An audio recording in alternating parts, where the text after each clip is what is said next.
wassalatu wassalamu ala man la nabiyya ba'dah. Allahumma salli ala sayyidina Muhammad wa ala alihi wa sahbihi wa mawalah. Wa la hawla wa la quwwata illa billah. Amma ba'd. Faya ayyuhal hadirun ittaqullaha haqqa tuqatihi wa la tamutunna illa wa antum muslimun. Dewan Hakim yang arif dan bijaksana, hadirin yang berbahagia. Dalam dunia yang demikian luas dengan jarak antar negara yang amat berjauhan, tidaklah menghalangi bagi kita untuk mengetahui apa yang sedang terjadi di belahan negara lainnya. Mengapa demikian, hadirin? Karena tersedianya alat elektronik digital saat ini yang mempercepat arus informasi dan komunikasi dalam hitungan detik. Tapi hadirin, perlu kita catat bahwa kecanggihan alat komunikasi itu bisa membawa dampak positif di samping dampak negatif. Contoh yang paling aktual adalah realitas hoax melalui media sosial yang memancing konflik di antara kita. Oleh karena itu, pada kesempatan yang berbahagia ini, izinkanlah kami menyampaikan sebuah tema sarahan yang berjudul Etika Komunikasi di Media Sosial dengan rujukan Al-Quran Surah An-Nur ayat 15. A'udzu billahi minasy syaithanir rajim.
Hadirin yang berbahagia, dalam kitab Al-Muhtasar fi Tafsiril Qur'anil Karim yang ditulis oleh sejumlah ahli tafsir dan diterbitkan oleh Pusat Tafsir untuk Studi Al-Quran Saudi Arabia menjelaskan bahwa ayat ini memberi teguran terhadap orang-orang muslim yang telah menyebarkan berita yang tak jelas kebenarannya. Allah Subhanahu wa Ta'ala mengingatkan kita, jangan sekali-kali memandang penyebaran berita bohong itu masalah kecil dan remeh. Ketahuilah bahwa itu adalah masalah besar. Sebuah survei yang telah dilakukan oleh masyarakat telematika Intelektual Indonesia pada tanggal 17 Februari 2022 melaporkan Indonesia merupakan negara yang sedang menghadapi masalah serius terkait dengan penyebaran berita palsu melalui media sosial. Dan hampir 40% isi media sosial itu adalah berita palsu. Memang hadirin, dalam pasal 28 Undang-Undang Dasar 1945 disebutkan setiap orang berhak atas kebebasan berserikat, berkumpul dan mengeluarkan pendapatnya. Tapi hak mengeluarkan pendapat bukanlah kebebasan mutlak, bukan bebas seperti kita berteriak di tengah hutan, melainkan kebebasan yang harus dibatasi oleh kewajiban kita dalam menjaga kehormatan, keharmonisan, serta kesatuan dan persatuan bangsa. Oleh karena itu, kebebasan dalam hal ini adalah kebebasan yang harus dipertanggungjawabkan.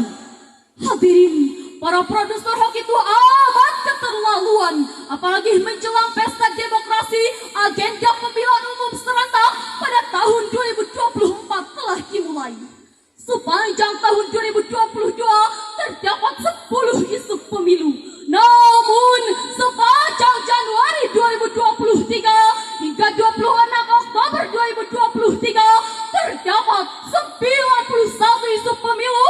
Berarti terjadinya peningkatan hampir 10% dibandingkan tahun lalu.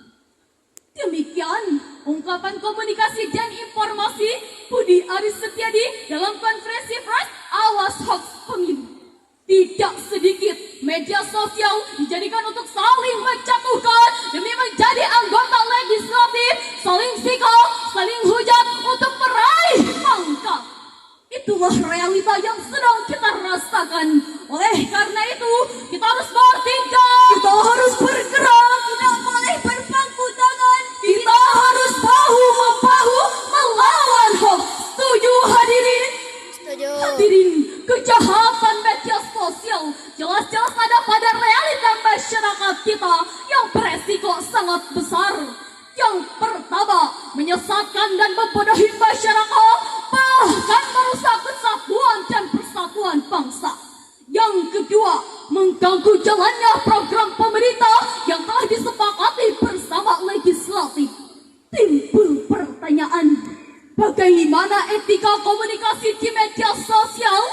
Jawabannya terdapat dalam Al-Quran Surah Al-Hujurat ayat 6. Ya ayyuhalladzina amanu ja'akum fasiqun binaba'in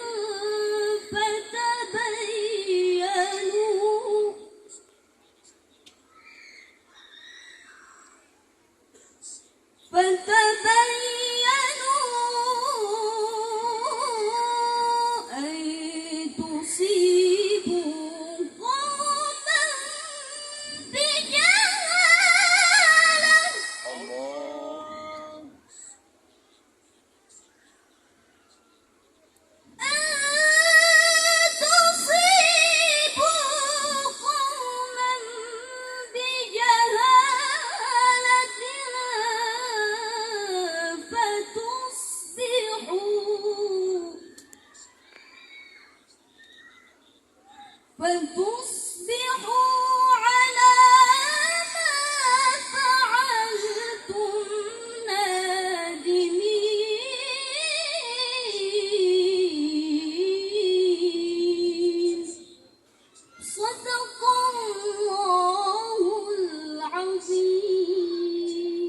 Wahai orang-orang yang beriman, jika datang kepadamu orang fasik membawa suatu berita, maka periksalah dengan teliti agar kamu tidak menimpakan suatu musibah terhadap suatu kaum tanpa mengetahui keadaannya, yang menyebabkan kamu menyesal atas perbuatanmu itu. Maha benar Allah yang Maha Agung atas segala firman-Nya. Hadirin yang berbahagia, dalam tafsir Al-Ajhar karya Profesor Hamka dijelaskan bahwa diturunkannya surah Al-Hujurat ayat 6 berkenaan dengan kisah Bani Mustalik yang dituduh berencana membunuh Al-Walid, utusan Nabi, untuk menarik zakat mereka. Tapi hadirin, laporan yang sebenarnya, Bani Mustalik justru datang berduyun-duyun untuk menyambut kedatangan Al-Walid untuk membayar zakat mereka. Maka kata pasti dalam ayat ini adalah berbohong atau banyak melakukan dosa. Berdasarkan ayat ini, ada beberapa etika yang harus kita lakukan dalam menggunakan media sosial. Antara lainnya, kita tidak boleh menelan mentah-mentah informasi yang belum jelas sumbernya. Rasulullah SAW berpesan, "Iyyakum wal kadhib, fa innal kadhiba yahdi wal fujur, wa innal fujura yahdi wan nar." Jauhilah kebohongan, karena kebohongan akan menggiring kepada keburukan dan keburukan akan menggiring kepada neraka. Karena media sosial saat ini sudah beralih fungsi, bukan hanya untuk berkomunikasi, akan tetapi untuk meluapkan emosi, saling berbuli, saling berhek, dan saling berhoax. Hoax tapi layaknya nyata dikemas sedemikian rupa sehingga pembaca percaya, lalu disebarkan sejagat maya, sehingga datanglah kebohongan, muncullah ketakutan, bahkan hancurlah kehormatan. Pada kesempatan ini kita harus berhati-hati dalam menggunakan media sosial.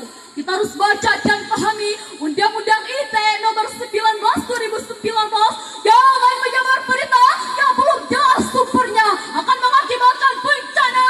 Jangan menyebut isi sara agar amarah tak membara. Jangan menyebar link pornografi dan pornoaksi, karena itu racun generasi. Pada kesempatan ini kami mengajak para hadirin untuk menundukkan kepala sejenak, melantunkan doa untuk saudara-saudara kami di Palestina. Jina na'idkum bil'idi nis'alkum la yisma fi'ilna la yadu rajini ya alam alri mahru'a alri harim mashru'a samana am tahlam am tas'alil iyam wa 'ayna samsil hilwi wa ruhu fil hamam ya alam ardi mahru'a ardi harim mashru'a ardi sawiri mithli sawiri atuna salam atuna tufuli atuna tufuli atuna tufuli atuna tufuli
uraian ini dapat kita simpulkan.